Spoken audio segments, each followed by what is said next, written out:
ابن ابی الحدید معتزلی نے اپنے مقدمہ نہج البلاغہ میں لکھا کہ حضرت عمر نے یہ اعلان کیا تھا کہ اگر مسجد میں علی موجود ہوں تو خبردار کوئی فتویٰ نہ دے، وہ ذلیل ہو جائے گا۔ علی کی موجودگی میں اگر فتویٰ دیا تو اس کے معنی فتویٰ اور شریعت جو علی سمجھتے تھے، یہ بات حضرت عمر بھی جانتے تھے۔ خلافت کے ہر ادوار میں علی کی حیثیت ایک بڑے عالم کی تھی، جیسا کہ ابھی آپ نے بھی فرمایا، آپ نے بھی فرمایا، خان صاحب نے بھی فرمایا۔ تو ان چیزوں کو ہمیں بار بار بیان کرنا چاہیے۔ تو اب علی کو بھی عالمین کا ہونا چاہیے۔ تو اب اگر مولا کائنات کہہ دیا تو اس میں کون سے شرک ہو گیا، کون سی مصیبت آفت آ گئی؟ اب مولا کے معنی ولی ہیں، اب ولی کے معنی اگر 18 معنی ہیں تو 18 معنی میں سے 17 معنی رد ہو جائیں گے، اس لیے کہ اللہ خود اپنے کو ولی کہہ رہا ہے، میں ولی، رسول ولی، اور وہ تیسرا ولی ہے جو رکوع میں زکوٰۃ دے رہا ہے۔ تو اللہ جب ولی ہے تو اب 17 معنی ولی کے نہیں ہوں گے، ایک ہی معنی ہوں گے۔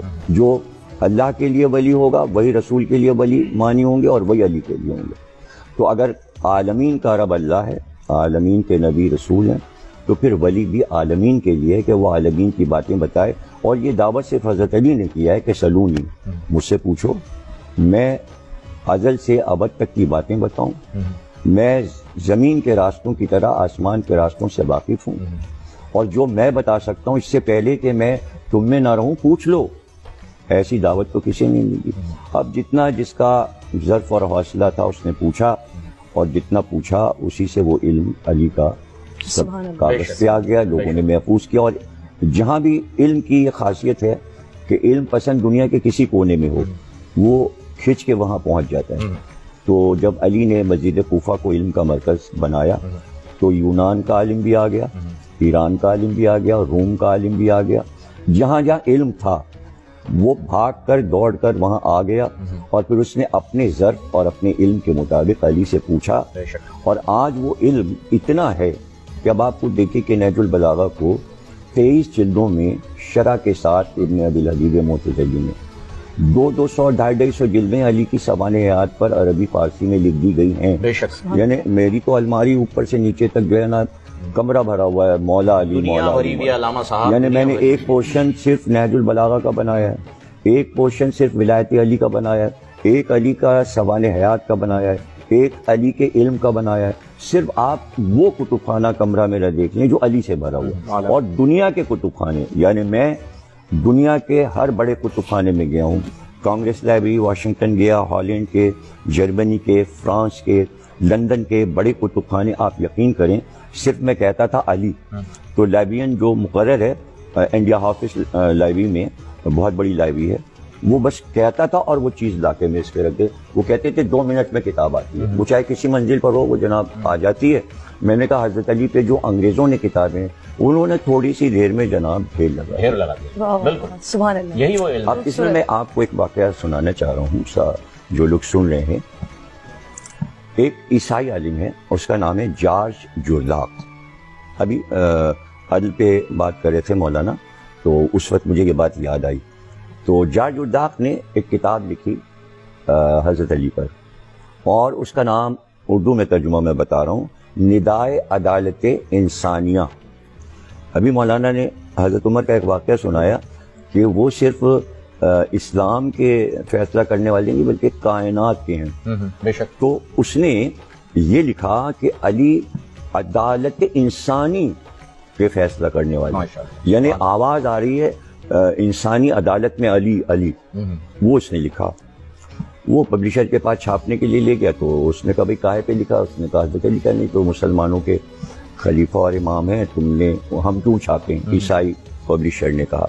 تو وہ کئی جگہ گیا اور کتاب نہیں چھپ پائی۔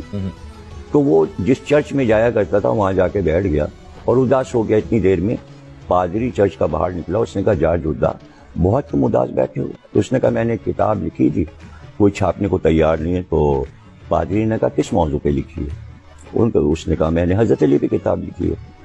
تو پادری نے کہا تم نے حضرت علی پہ کیوں لکھی کتاب؟ اس نے کہا میں نے جب کتابیں دیکھی تو میں نے دیکھا کہ عیسائیوں پر علی کے کچھ احسانات ہیں، میں نے اس احسان کو اتارنے کے لیے علی پر کتاب لکھی ہے۔ تو کہا سب نے منع کر دیا، کہاں؟ وہ اندر گیا اور کچھ پیسے لے کے آیا اور اس نے کہا بھائی یہ چرچ کے پیسے ہیں، اس سے تم کتاب چھاپ لو، جب تمہاری کتاب بک جائے تو تم چرچ کے پیسے واپس کر دینا، لیکن کتاب چھاپو گے۔ اس کی کتاب چھپی، 123 ایڈیشن اس کے کتاب کے آئے، پھر اس کا ترجمہ جرمنی میں ہوا، پھر فرینچ میں ہوا، پھر ایران میں ہوا، عربی میں اس کا ترجمہ بار بار ہوا، اور اس کے بعد جب عراق کتاب پہنچی تو اس دور میں آیت اللہ محسن حکیم صاحب تھے، انہوں نے اپنے طلباء سے کہا کہ اگر تمہارے پاس پیسے نہیں ہیں تو کپڑے بیچو اپنے اور یہ کتاب خرید کے پڑھو۔ اس کا صرف ایک جملہ پہلے باب کا میں سنا رہا ہوں۔ باب شروع کرتا ہے، وہ کہتا ہے، ایسے وہ بڑے انوکھے انداز سے ہر باب کو شروع کرتا ہے۔ پہلے باب کو شروع کرتا ہے، کہتا ہے کیا تم نے دنیا میں کوئی ایسا حاکم بھی دیکھا کہ رات کو وہ نہیں سویا جب تک اسے یہ یقین نہیں آ گیا کہ ہمارے پورے ملک میں کوئی بھوکا نہیں سویا؟ کیا ایسا عالم دیکھا؟ اس طرح وہ شروع کرتا ہے۔